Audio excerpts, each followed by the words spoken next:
Dobar dan, danas ću pričati o žučnoj kesi, kamenčićima, upali, o tome šta je pravi uzrok svega toga, koji su simptomi, opasne komplikacije i šta stvarno pomaže od prirodnih preparata.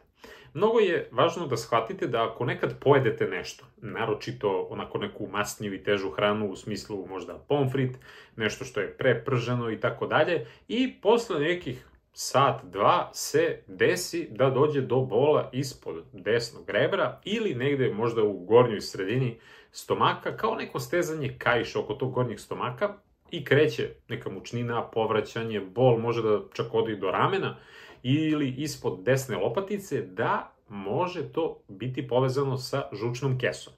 Mnogo je važno da znate da tu sad imamo nekoliko stanja. Može se desiti da je kamen ušao u glavni žučni kanal ili je čak blokirao deo gde se uliva pankreas. I tada priča postaje ozbiljna, u smislu može doći do žutice, do infekcije žučnih puteva ili pak čak i do pankreatitisa. Da krenemo od početka. Šta je žučna kesa? To je jedan mali organ ispod jetre, otprilike nekog oblika kruške i dugačak je negde oko 7 do 11 cm. To je jedna takozvana mala torbica ili rezervoar koja nam služi da ne, jer ljudi sad mešaju da napravimo jednu razliku. Znači, žuč ne pravi žuč, nego je skladišti i koncentriše. Žuč se pravi u jetri, a žučna kesa čuva kao na lageru. Kad odete pa kupujete nešto u prodavnici i kažete ili imate u magacinu. To je ta situacija.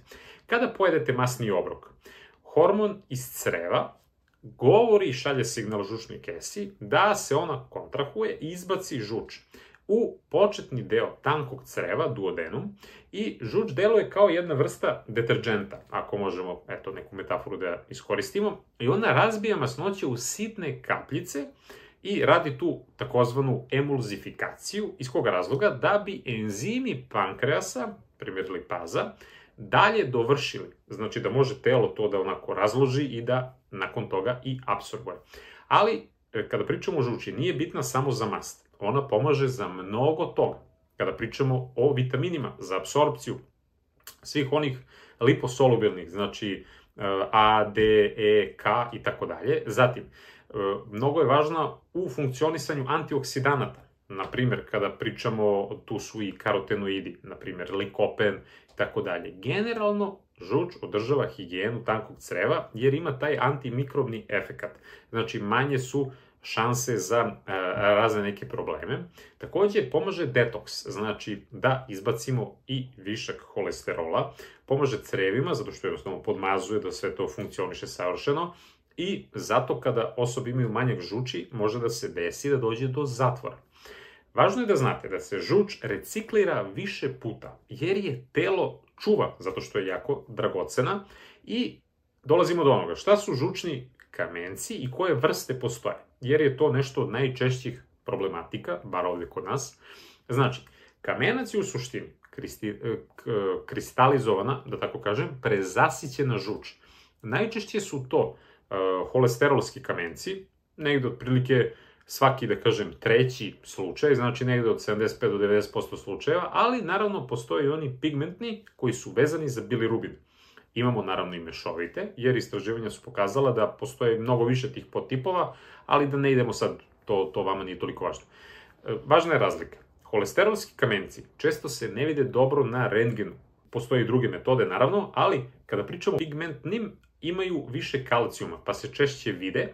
I kada pričamo o ovim holesterolskim, 2 puta nastanka. Znači, ili u žuči ima previše holesterola u odnosu na rastvarače, stvara se disbalans, ili ima premalo žučnih soli i tih fosfolipida da holesterol ostane onako rastvoren. Ako žuč stoji i u nekoj vrsti je staze, da kažem, i ne prazni se dobro, još lakše se taloži. Kao kada se ulje odvaja, na primjer, uzmete kikiriki puter i pogledate dole onaj talog, gore ulje se odvojilo. Znači, to nije dobro. Kod pigmentnih kamenaca mehanizam može da uključi povećanu proizvodnju bilirubina, hemolizu, na primjer, ili infekcije žučnih puteva, gde se ti bakterijski enzimi generalno menjaju i njihov sastav utiče na sastav žuči. Znači, koji su simptomi? Kako da, prepoznate da je žučna kesa u nekoj vrsti problema? Kada pričamo o nekim osnovnim, znači to su one kolike, bilijarna, kako se kaže, kolika, u smislu napad bola kada kamen povremeno zapne na izlazu iz žučne kese, taj cistični kanal. I interesantno je da je bol jako onako prodoran, grčevit, kao što sam već objasnio sa te desne strane gore desno ili u sredini gore.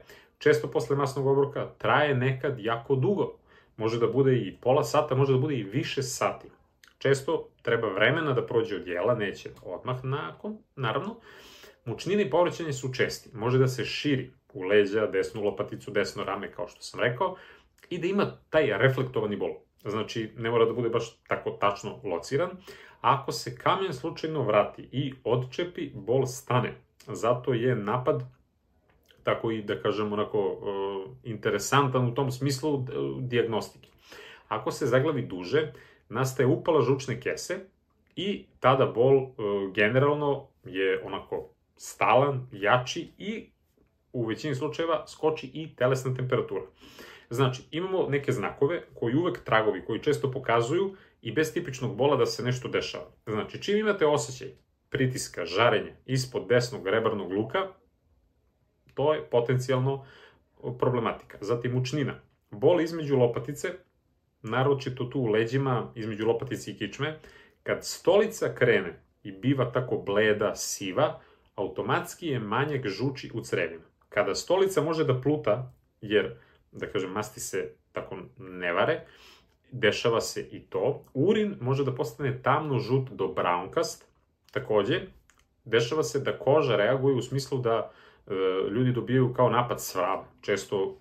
Često noću se to dešava, u stanjima zastoje. Zatim, nadimanje, gasovi, netolerancija većih, da kažem, salata i kod nekih, čak možda zbog te promene antimikrobnog efekta žuči, i to može da se desi. Zatim zatvor, to sam već pomenuo, ili pak suprotno one jake vodene dijareje, posebno nakon vađenja žučne kese, jer previše žuči u crevu bez rezervoara. Ni to znači nije dobra stvar. Zatim žutilo kože i beonjača, naravno poznata kao žutica, napadi koji umeju da liče čak i na srčani bol.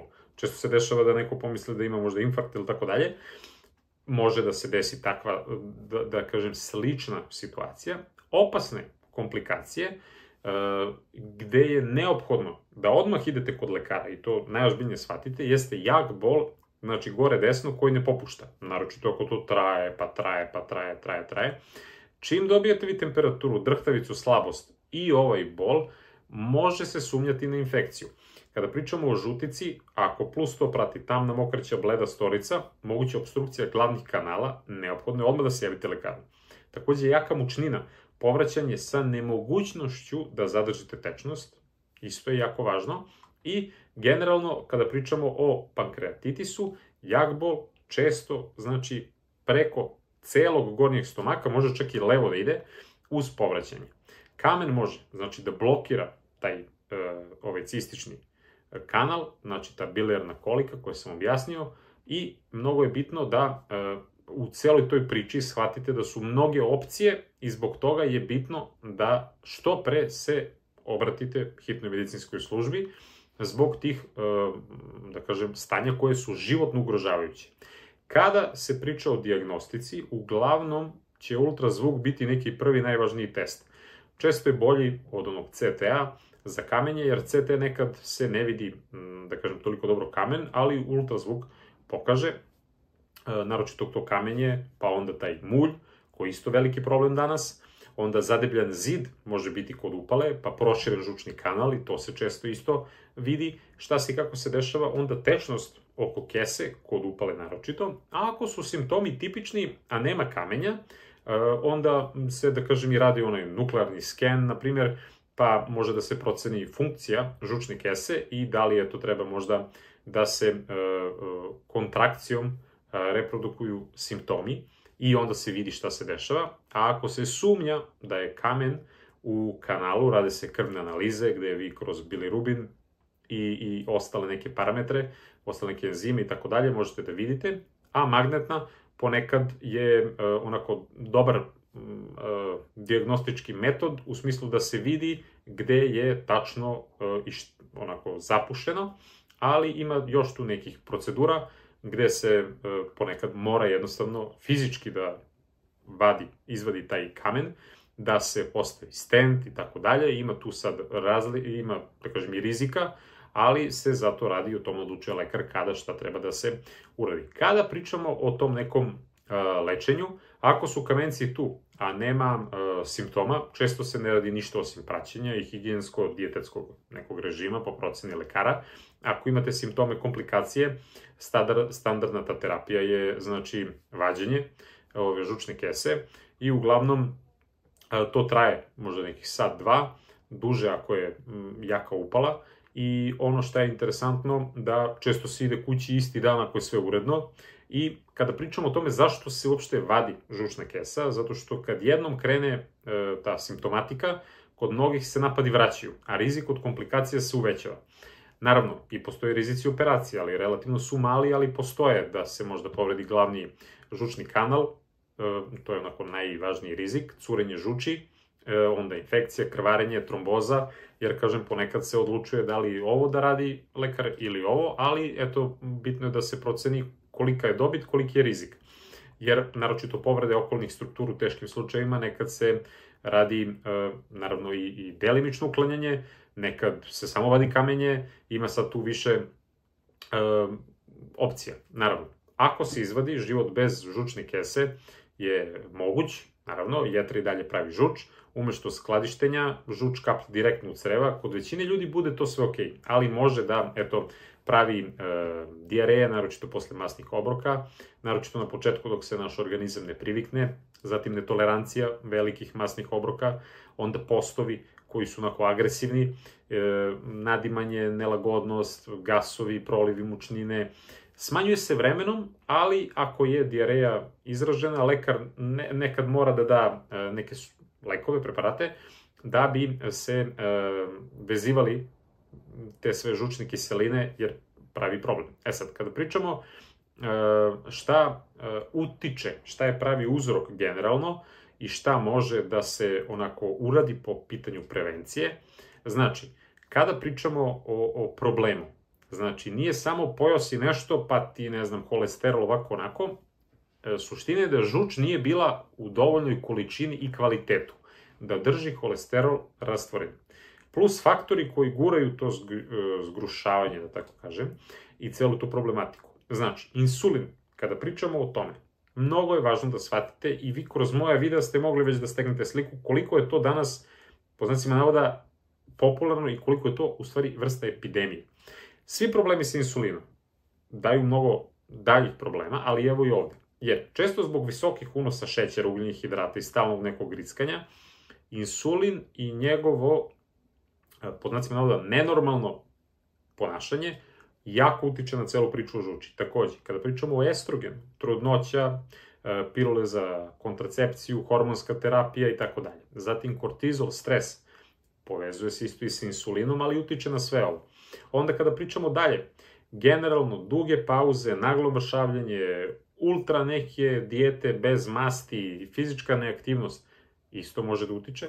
Zatvor može biti uzrok i posledica, a kada pričamo o ishrani, mnogo je važno da ne idete u krajnosti. Znači, režim, tipa zero fat, što su neke popularne dijete, znači režim gde masti i proteini su u nekom minimumu, automatski pravimo problem, zato što su to okidači da se žuč izbaci. Ako nema okidača, žuč stoji, zgušnjava se i pravi taj efekat koji onda nju za neku sledeću upotrebu usporava i kvari joj kvalitet. Ali isto tako, veliki masni obroci kod osoba koje već imaju kamenje mogu da izazovu napad. Zato je logika, idemo stabilno, idemo umereno, držimo se nekih pametnih, ne ekstremnih stvari i sve će biti okej. Znači, izbegavajte, jer to iritira jetru, iritira žuč, podiže insulin, podiže upal u celom telu. Znači, rafinisane šećere i slatkiše, bela brašna, naročito peciva, testenine, keksići,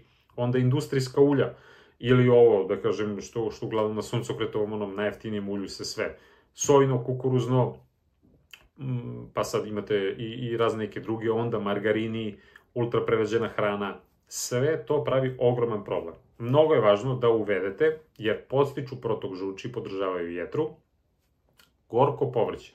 Tipa, kada pričamo o nečemu što nije toliko možda zastupljeno kod nas, ali je jako zdravo. Artičoka, maslačak, ljudi se sada malo okreću, pa je sad i on malo postao popularan u poslednje vreme.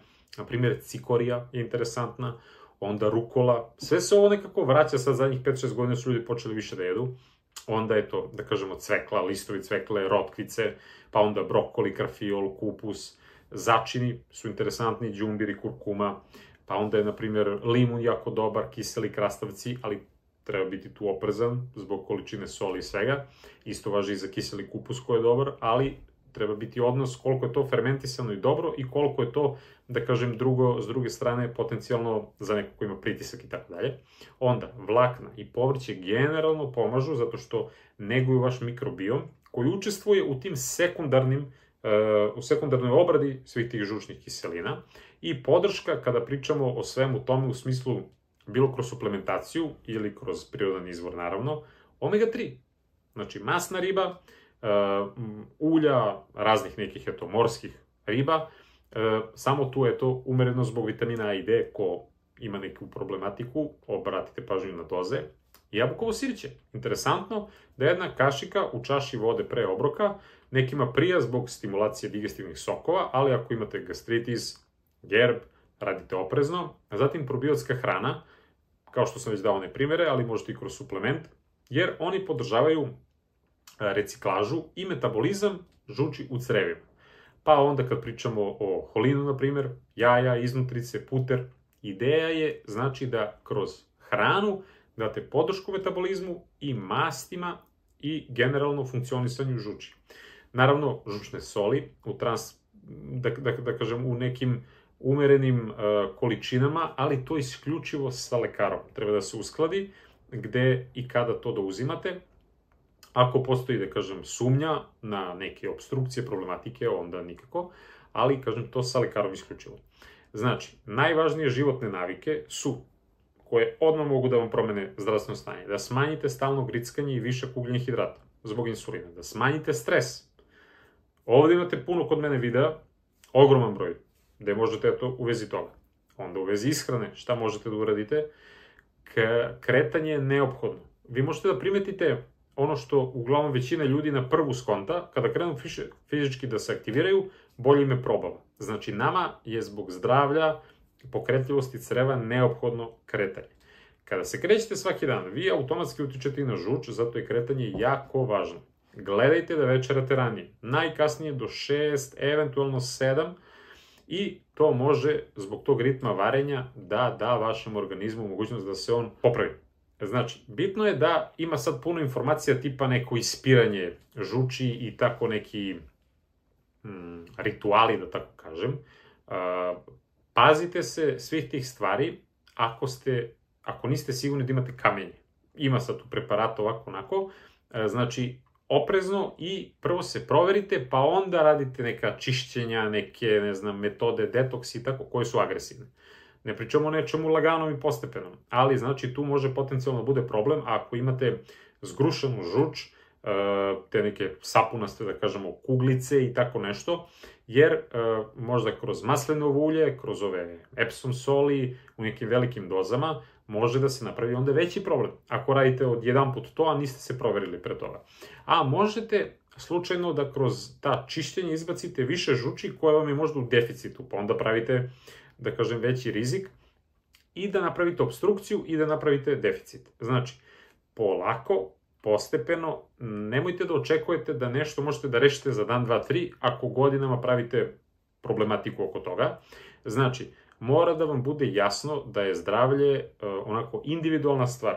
Znači, čak i onaj najsigurniji, po znacima navoda, lek nekome neće da odgovara. A kamoli kad pričamo ovako nešto što je potrebno da se individualizuje. Sve ove stvari koje sam vam rekao možete i da dopunite, da istražite, da pričate sa lekarom, sa ljudima, i evo sad vas pozivam da ovde u komentarima opišete možda vaša iskustva, šta ste vi radili, šta vam je pomoglo, šta ste možda čuli, pročitali, videli i tako dalje, jer ljudima znači da pročitaju tuđe iskustva i da se, znači, oslone i na zvaničnu medicinu, ali ja uvek kažem, dopuna i ove alternativne medicine daće dobar i sjajan efekat, ali moramo biti svesni. Znači, ne samo slepo da nešto pratimo, nego da razmišljamo, uključimo logiku, a sa druge strane da nas vodi, eto taj, što bi Šović rekao, znači instinkt, i onda će, to jest Žika Pavlović je to rekao, mene moj instinkt nikad ne vara, tako da oprezno, polagano, mnogo toga možete da uradite sami i ja sam uvijek za to, preventivno delujte. Gledajte, jedite raznovrsno, uživajte u životu, shvatite da vi jedete da biste živeli onako lepo, zdravo, a ne samo zbog ukusa ili zbog ovog, zbog onog. Onda je pogrešno su postavljene karte.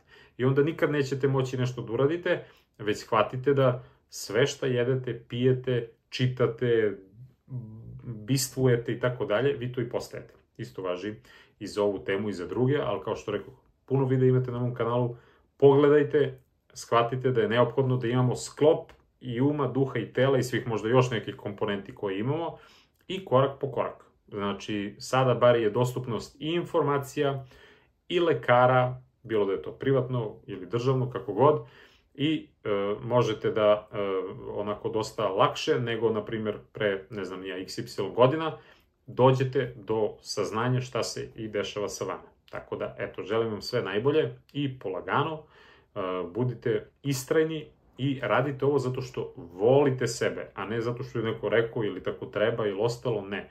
Znači, suština je, ulažite u svoje zdravlje, bolje je preventivno nešto da završite, nego posle, kad dođu godine, situacije, da se onda jao, gde mi pamet bila i tako dalje i tako dalje. Jer je greota sa ovoliko informacija da se sedi skrštenih ruku i da se rade neke bez veze stvari. Tako da, eto, veliki pozdrav od mene, srećno i nadam se da vam je ovaj video bio od koristi. Ako jeste, lupite onaj like, napišite, ostavite neki komentar, podržite me, u tom smislu pretplatite se na kanal i pogledajte, ima puno videa.